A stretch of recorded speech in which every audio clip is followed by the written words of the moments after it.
प्याज की कचौरी कभी बनाई है? बनाई तो छोड़ो, कभी खाई है? नहीं खाई है तो कोई बात नहीं, आज खिलाऊंगा। কি আমিও তো পেঁয়াজ কচুরি খাইনি কখনো, ডাল কচুরি খেয়েছি। চলো আজকে বানাই পেঁয়াজ কচুরি। सबसे पहले तो एक कप मैदा में अजवाइन और तेल डालकर मिक्स कर लो, फिर इसमें डाल दो पानी और अब इसे गूंथ लो। एकदम सॉफ्ट गूंथना। হ্যাঁ হ্যাঁ, একদম সফটভাবে আমি আবার ময়দাটা মাখতে পারি। তার জন্য প্রথমেই ময়দাতে আজবাইন, লবণ আর তেল অল্প জল দিয়ে ডোটা মেখে নিয়েছি। एक पैन ले लो। पैन में सबसे पहले डाल दो तेल 2 चम्मच। तेल गर्म करने के बाद डाल दो आधा छोटा चम्मच जीरा। फिर जीरा पकाने के बाद डाल दो बारीक कटा हुआ प्याज। प्याज वैसे मैंने 2 काट लिया है। फिर प्याज पकाने के बाद डाल दो इसमें धनिया पाउडर, जीरा पाउडर, लाल मिर्च पाउडर और बहुत थोड़ा सा हल्दी। वैसे हाँ, लाल मिर्च पाउडर मैंने कश्मीरी लाल मिर्च पाउडर लिया है। फिर मसालों को भी हल्का फुल्का पकाने के बाद डाल दो इसमें नमक, धनिया। फिर नमक धनिया को भी इसके साथ अच्छी तरह से मिला लो और इसे निकाल लो। প্যানের মধ্যে দেব তেল, তার মধ্যে জিরে আর 3টি ছোটো করে কেটে রাখা পেঁয়াজ, এগুলি দিয়ে একটু ভেজে নিয়েছি। আর সবগুলি মশলা দিয়ে দেবো।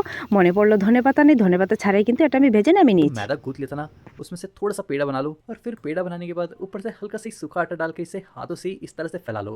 फिर इस तरह से फैलाने के बाद वो जो प्याज का फिलिंग बना लिया था ना, अब उसे भर लो और इसे इस तरह से पैक करने के बाद बेलन से हल्का फुल्का घुमा लो।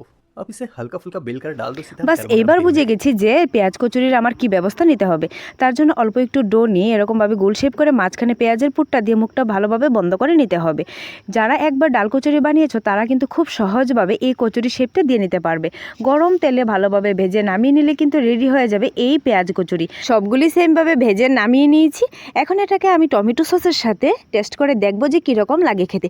খেতে কিন্তু অনেকটাই ভালো ছিল। আর তোমরা কিন্তু চাটনির সাথেও ট্রাই করতে পারো, যাকে আমি দেবো 7 আউট অফ 10।